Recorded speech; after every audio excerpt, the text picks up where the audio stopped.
SK.show.com. Don't forget to subscribe and share. New episode coming up now.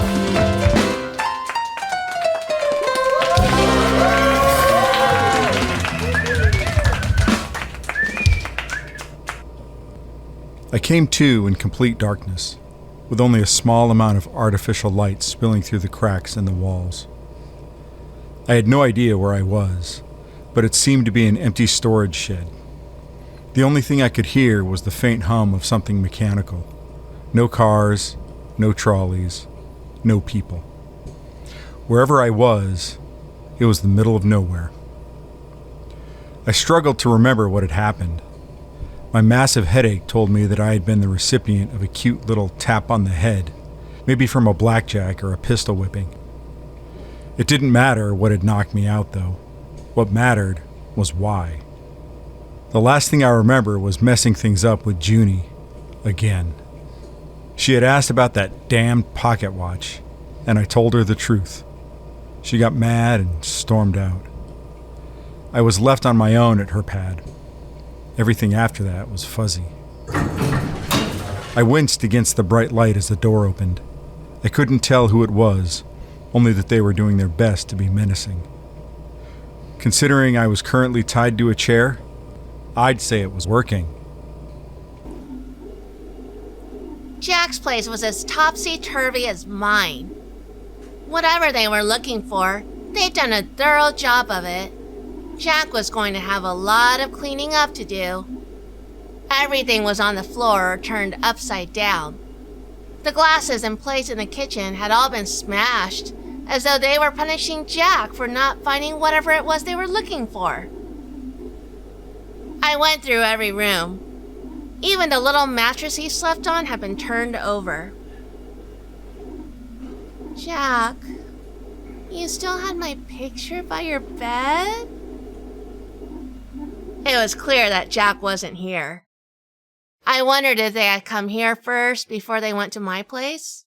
Probably. If they thought Jack had something, this would be the first place they would look. There would be no reason for them to think Jack had been staying with me. What's this? In the middle of the mess was a leather satchel similar to the one we found at Union Station.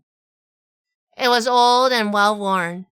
The tag around its handle identified its owner as Thomas Itis. The leather straps were already undone, so I took a peek inside. There was a set of clothes, a roll of cash, a train ticket, and a photo. Of me. I think this was Jack's go-bag. Taped to the back of the photo was a letter addressed to me.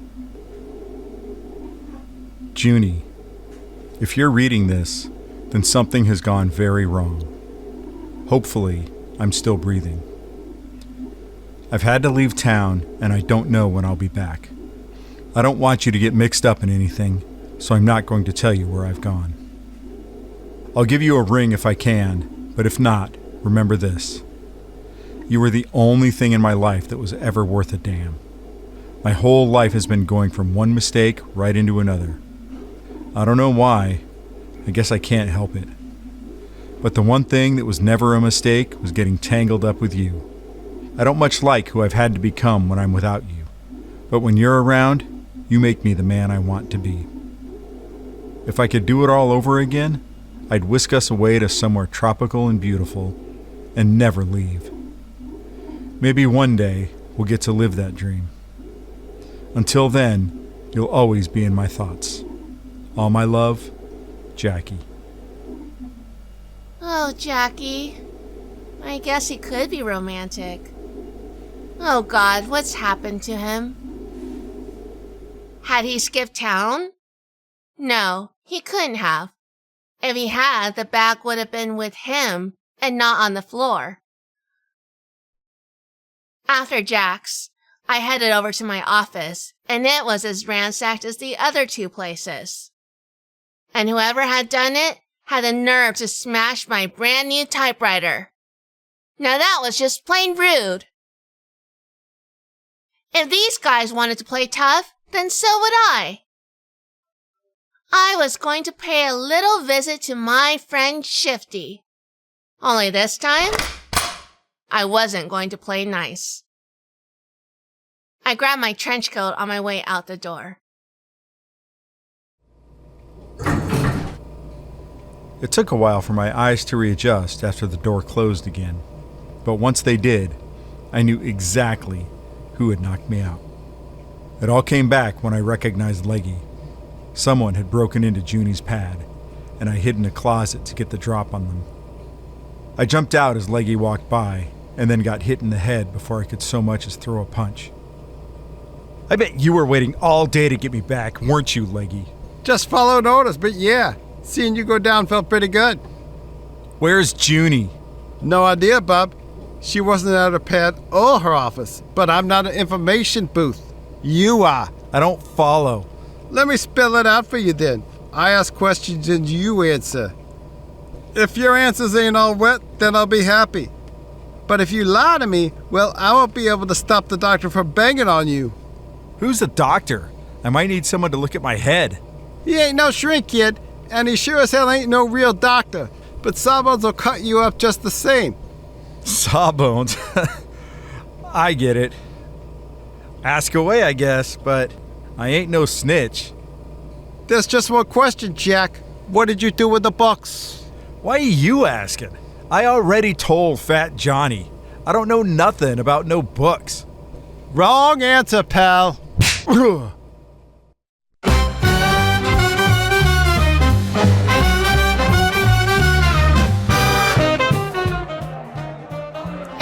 Near midnight when I got to the Rainbow Saloon. Even though Flipstick said it was closed on Sundays, it looked to be in full swing. Flipstick wouldn't lie to me, would he? I made my way into the club and through the doors to the back room. No ruse this time, everyone already knew who I was. I got stopped by the bartender and one of the goons. Sorry, miss, you can't go in there. Bar's closed. Good thing I brought my all-access pass. Nice typewriter. Miss, I don't want to disappoint you, but this isn't the first time I've had a Tommy gun pointed at me. No? Well, it might be the last. You might be outgunned in there. Place to play tag now. You can fall about 30 feet off of those. What the? Guns down, boys. I've got an itchy finger tonight.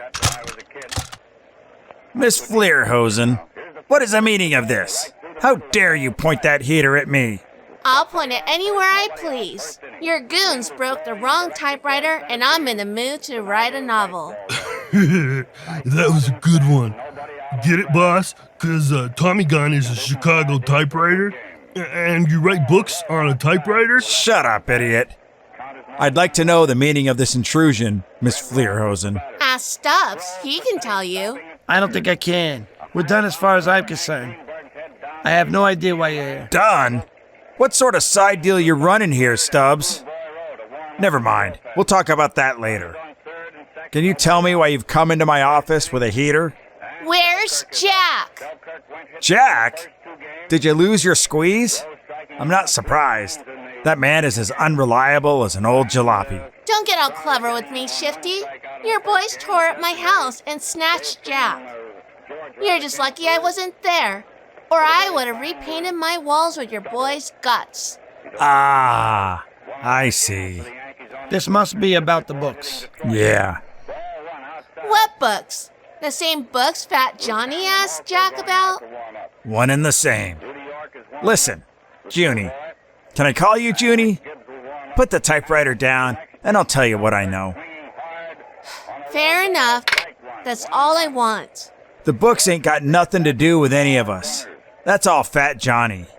He thinks Jack took them, and probably sent Leggy and Stiv after Jack to get them back. Not Stiv. He'll be drinking through a straw for a while. I never liked the guy anyway.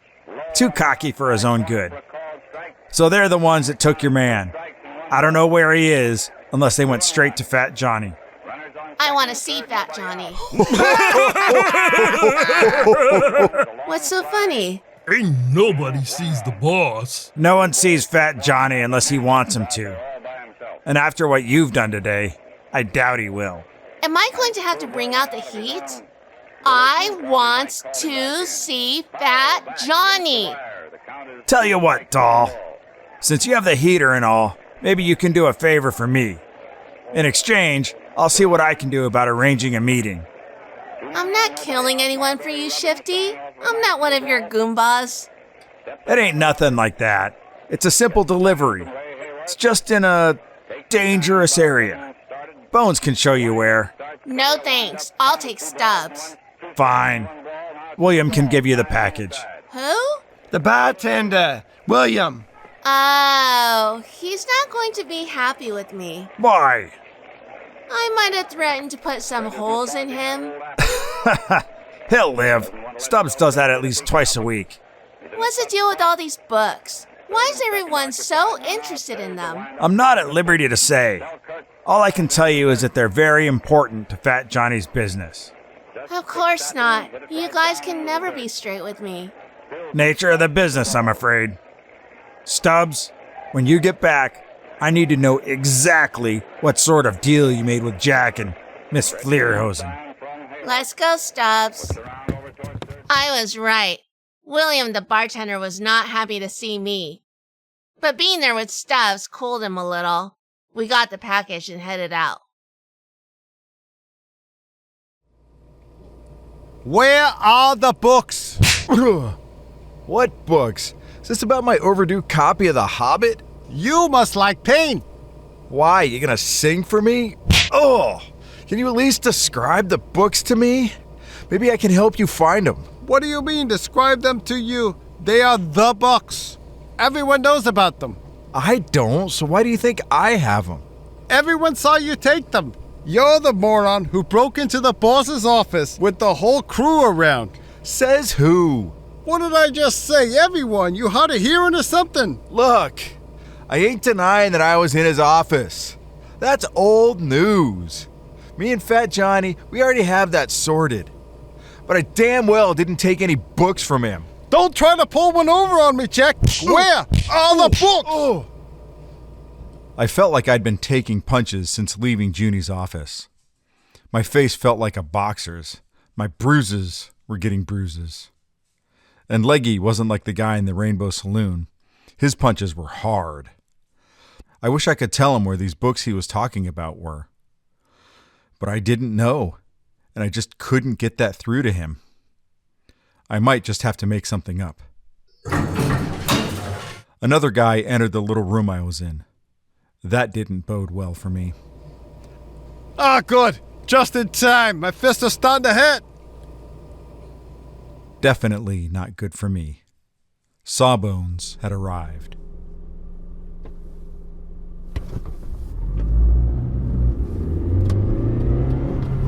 Stubbs directed us into a waiting car that drove us across town. Neither he nor the driver spoke while we were moving. The idea that this must have been all planned out crossed my mind more than once. And if I didn't have the Tommy gun under my coat, I would be worried that they were trying to kidnap me. I made sure to keep a finger near the trigger in case they tried to pull one over on me. The driver took us across town into Vinny the Mix territory.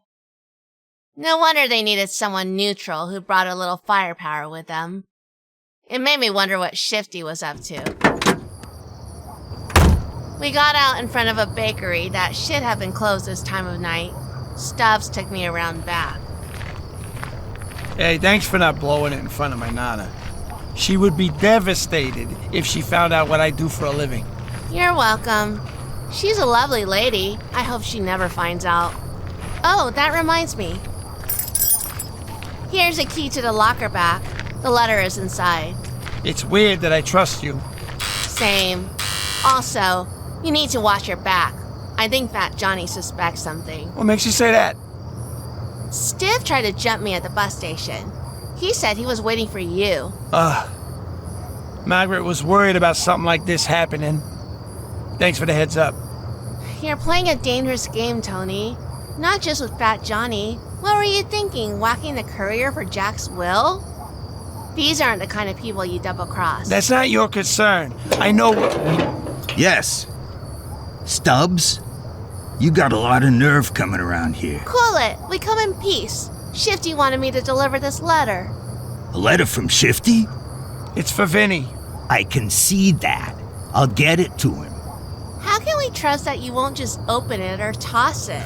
Lady, I don't know who you are or how Fat Johnny's boys run things, but I wouldn't dare open a letter addressed to Vinny. Even if that would be a quick way into concrete galoshes, our boys are classier than that. I ain't waking up the boss in the middle of the night for a stupid letter nohow. This is Miss Fleerhausen. She's not in the crew, so she doesn't know how things like this work. Thanks, Billy. We'll be going now. I'll make sure you get safe passage. Tell Miss Fleerhausen that she doesn't need to bring the heater next time. Nana expects you for dinner. Oh boy, I don't think I'm ready to meet the in-laws. Did you ever meet Jack's Nana? What's so funny? I'm trying to picture Jack with a Nana. I met Jack when he was just starting out and, well, I'm pretty sure I'm the only family he's got. That's a lonely life. He met my family, though. Yeah? How did that go?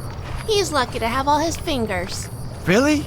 Well, my dad chased him out of the house with a loaded shotgun. What? I'd have pissed myself. He did. The guy who walked in wasn't anything like I expected. He was tall, skinny, and wore a pair of waders that looked like rubber overalls. He was about as intimidating as a 90-year-old grandfather. Jack, meet Sawbones. You gotta think of a better nickname, pal. People are gonna confuse you with the other Bones. Especially since you look about as dumb. Show some respect. He spent years training in the fine arts of pain and human dismantling. Why ain't he the one defending himself? Is he too shy? Let's just say he took a vow of silence by popular demand. What, you're a flasher now? He wants to show you the tools he brought. They may look familiar to you, but he's made careful modifications to them to ensure maximum pain. So, why don't you start with the hammer and pliers? I don't think I like Jack's fingers unbroken. Now hold on. How am I gonna continue my career as a violinist if you break all my fingers? Yeah, Saw, I think you might be right. He wants to make you a little prettier before we move on to your fingers. What does that mean? That's a really big knife. What'd he say? He said your ugly mug would really be set off by some scars. Okay, hold on. I'll talk. I'd like to say that he stopped and didn't swing that blade at my face, but I'd be wrong. I'd also like to say that I dodged it like Joe Louis dodges a punch. But again, I'd be wrong. Well, as Jack would say, this was a trip for biscuits. I wasn't any closer to finding out where Leggy had taken him to. It was close to 3 a.m., and I didn't have the energy to deal with the mess in my house. I was tired, angry, and frustrated, and worried about Jack. I hoped that he was all right. I couldn't stop picturing him tied to a chair, getting his face beaten to a pulp, if they hadn't already killed him. He might be a no-good Nick, but he weren't all bad, and whatever they were doing to him, he didn't deserve it. I had to find him and bust him out. But how? I had no idea where he was. If I couldn't see Fat Johnny, then I'd have to find Leggy. And I knew nothing about him. I don't think I can count on Shifty or Stubbs to tell me. They weren't the type to rat out their fellow goons. Flipstick might know, but providing that kind of knowledge might be deadly for him. And even if he were willing, he'd charge an arm and leg for it. Who the hell are you? Don't touch me, I'll break your neck!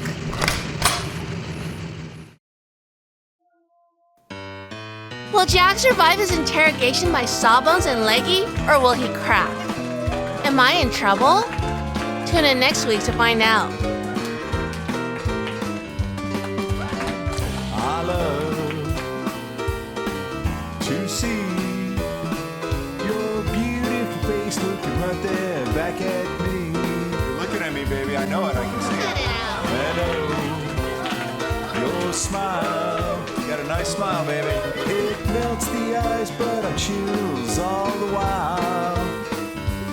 And in the daytime, sweet, sweet kisses. Well, it knocks me out like too much strawberry wine.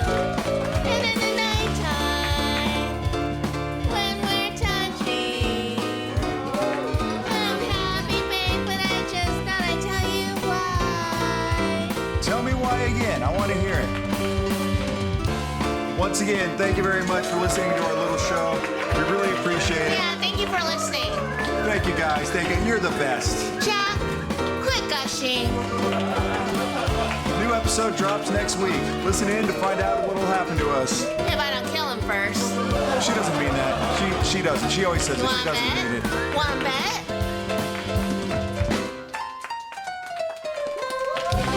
Thank you. Good night.